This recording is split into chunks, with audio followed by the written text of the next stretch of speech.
আল্লাহু আকবার, this is called wisdom. 12 নম্বর হচ্ছে last point হচ্ছে succession management. A good leader produces a good leader, a true leader produces a true leader.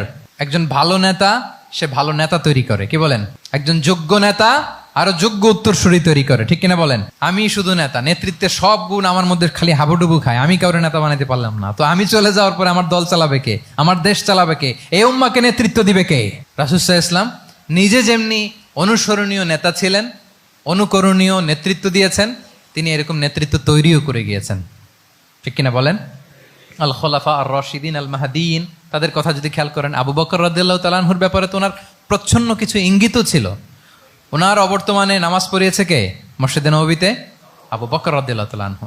ওনার হজ পালনের আগে হজের জন্য পাঠিয়েছিলেন কাকে? নবম হিজরিতে আবু বকর রাদিয়াল্লাহু তাআলা। এগুলো ছিল প্রচ্ছন্ন ইঙ্গিত।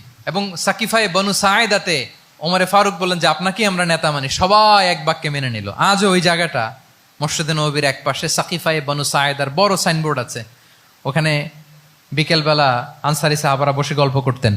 ওই জায়গাতে আবু বকর রাদিয়াল্লাহু তাআলা আনহুর খলিফা নির্বাচনের ব্যাপারটা ঘটেছিল। উনি ওসিয়ত করে গিয়েছিলেন ওমরে ফারুক রাদিয়াল্লাহু তাআলা আনহু খলিফা হবেন। ওমরে ফারুককে যখন অ্যাসাসিনেশন করা হলো, উনি একটা প্যানেল করে দিয়ে গেলেন। সেখান থেকে ওসমান রাদিয়াল্লাহু তাআলা আনহু হলেন। ওসমান রাদিয়াল্লাহু তাআলা আনহুর হত্যা পরবর্তী উদ্ভূত পরিস্থিতিতে আলী রাদিয়াল্লাহু তাআলা আনহু হলেন। একজনের চেয়ে আরেকজন শ্রেষ্ঠ, একজনের চাইতে আরেকজনের মানাকে অসাধারণ, অসাধারণ। এই যে নেতৃত্ব রাসূল সাল্লাল্লাহু আলাইহি ওয়াসাল্লাম এটা জীবদ্দশায় তৈরি করেছেন। যার যেখানে ক্যাপাসিটি দেখেছেন তাকে ওই দিকে উদ্বুদ্ধ করেছেন। যার মধ্যে যুদ্ধের ব্যাপারে জ্ঞান দেখেছেন তাকে যুদ্ধের সেনাপতি বানিয়েছেন। Khalid bin Walid, chief of the Muslim military, মুসলিম বাহিনীর সেনাপ্রধান ছিলেন কে? খালিদ বিন ওয়ালিদ।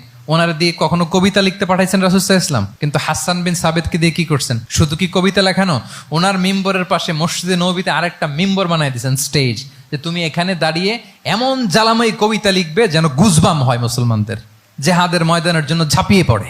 তাহলে খালিদ বিন ওয়ালিদকে দিয়ে এক কাজ করিয়েছেন, হাসান বিন সাবিতকে দিয়ে আরেক কাজ করিয়েছেন। মুআয ইবনে জাবাল রাদিয়াল্লাহু তাআলা আনহু প্রশাসনিক কার্যক্রম ভালো বুঝতেন। মদিনা রাষ্ট্রের সবচাইতে বড় সিনিয়র আমলা ছিলেন মুআয ইবনে জাবাল, ইয়ামানের গভর্নর করে পাঠিয়েছেন। ওনার এটাতে যোগ্যতা ছিল। যার যেখানে তিনি প্রতিভা দেখেছেন ইসলামের কল্যাণে রাসূল সাল্লাল্লাহু আলাইহি ওয়াসাল্লাম ওই প্রতিভাগুলোকে কাজে লাগিয়েছেন। এইভাবে ওনার সাকসেশন ম্যানেজমেন্টকে উনি গড়ে তুলেছেন। ফলে ওনার পরবর্তীতে বছরের পর বছর ইসলামী নেতৃত্বের হাল ধরতে মুসলিম উম্মার বেগ পেতে হয় নাই, ঠিক কিনা বলেন? তাহলে a good leader, a true leader produces a good leader. একজন সফল নেতা সে এরকম আরো অনেক সফল নেতৃত্ব তৈরি করে যায়, তাহলেই তার নেতৃত্ব সামনের দিকে আগাতে থাকে। 12টা জিজ্ঞেস করলে বলা যাবে? হ্যাঁ, নোট করে রাখছেন বোধহয় না? খুব খুশি হয়েছে আমি, মাশাআল্লাহ। শ্রোতা যদি ভালো হয়, শ্রোতা যদি দেখি যে না আমার সাথে সাথে মাথা নাড়ায়, রেসপন্স করে, উত্তর দেয়, তখন কথা বলতেও ভালো লাগে। মানে এত গরমের মধ্যে, এত কষ্টে, অল আর সোয়েটিং, বাট এত মনোযোগের সাথে আপনারা শুনেছেন। আল্লাহ তাআলা আপনাদেরকে কবুল করুক। যুগোপযোগী নেতৃত্ব তৈরি করবার জন্য রাসূল সাল্লাল্লাহু আলাইহি ওয়াসাল্লামের এই যে leadership trait, leadership features, leadership quality, ওনার যে নেতৃত্বের ধরন আমরা জানলাম, এগুলো থেকে আমাদের অনেক শেখার আছে, অনেক নেয়ার আছে। আমরা চাইবো আমাদের আগামী নেতৃত্ব আল্লাহ রাসূল সাল্লাল্লাহু আলাইহি ওয়াসাল্লামের এই লিডারশিপ ট্রেড থেকে উপকৃত হবে। তারা এগুলো স্টাডি করবে, এখান থেকে তারা তাদের নিজেদের নেতৃত্বকে সাজাবে। আল্লাহ তাআলা আমাদের সবাইকে কথাগুলো বোঝা আর আমল করার তৌফিক দান করুক। আমি আবারও মিনার চট্টগ্রাম বিশ্ববিদ্যালয়কে অন্তরের অন্তঃস্থল থেকে শুভেচ্ছা জানাই এরকম চমৎকার প্রোগ্রামের আয়োজন করবার জন্য। ইউনিভার্সিটি অথরিটিকে আমি শুভেচ্ছা জানাই এবং আমার মাথার তাজ সম্মানিত শিক্ষক মণ্ডলী